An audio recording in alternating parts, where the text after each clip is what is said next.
Sí, es importante clarificar, me parece, algunas cuestiones, porque no estamos educando en el marco de la virtualidad, estamos educando en un contexto de anomalía, estamos educando en un contexto de pandemia, me parece, ¿no? Y educar en un contexto de pandemia es educar de alguna manera en alguna forma de intemperie, ¿no? La escuela y los docentes han manifestado un esfuerzo muy voluntarioso para hacerle frente a todo este contexto y sostener en parte el sentido de lo antidestino que tiene lo educativo, ¿no? Antidestino en el sentido de torcer precisamente esas cuestiones que muchas veces están presentes como marcas en nuestros estudiantes de las cuales parecería que no pudieran escapar, ¿no? La escuela y el aula me parece que también a partir de este contexto han recuperado en parte ese sentido de labor artesanal, de lo que implicaba históricamente también el trabajo docente, ¿no?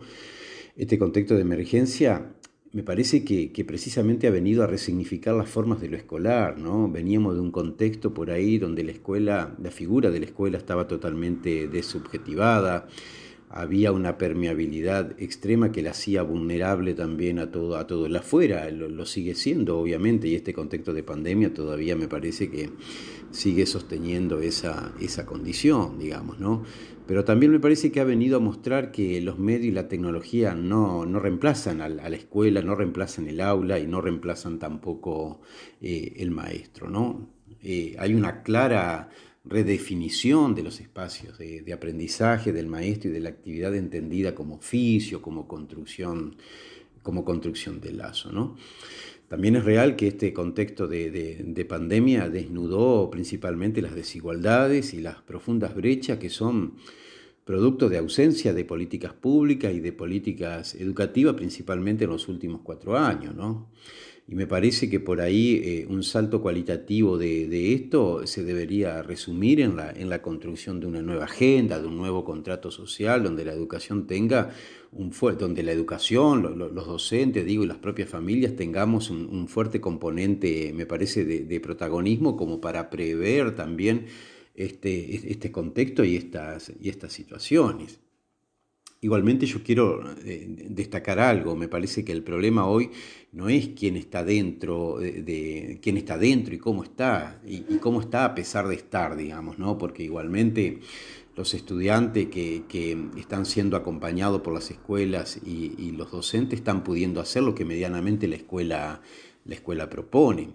Me parece que el gran problema es el que quedó afuera, el que está por los bordes de toda posibilidad, por falta de recursos materiales, por falta de conectividad, ¿no?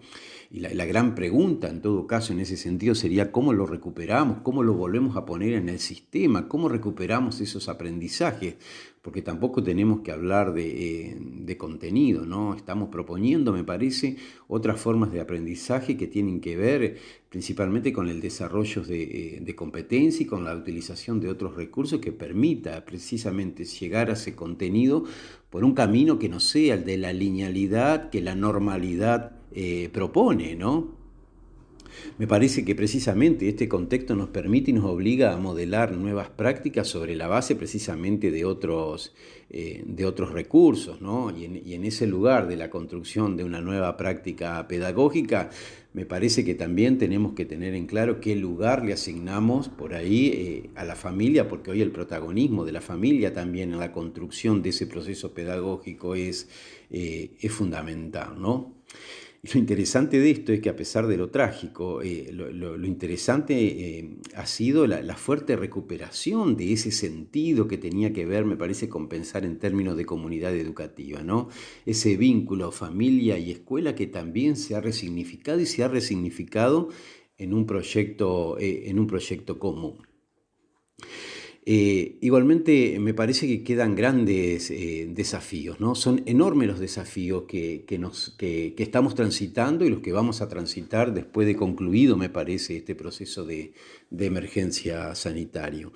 Y esos grandes desafíos tienen que ver, en primer lugar, con la formación docente, ¿no? Preparar docentes para que puedan precisamente atender estos contextos, no solamente sobre la base de cuestiones que tengan que ver con la capacitación docente en términos de los recursos tecnológicos, sino poder entender y atender también un contexto traumático como es el de atravesar un proceso educativo en el marco de una pandemia, ¿no?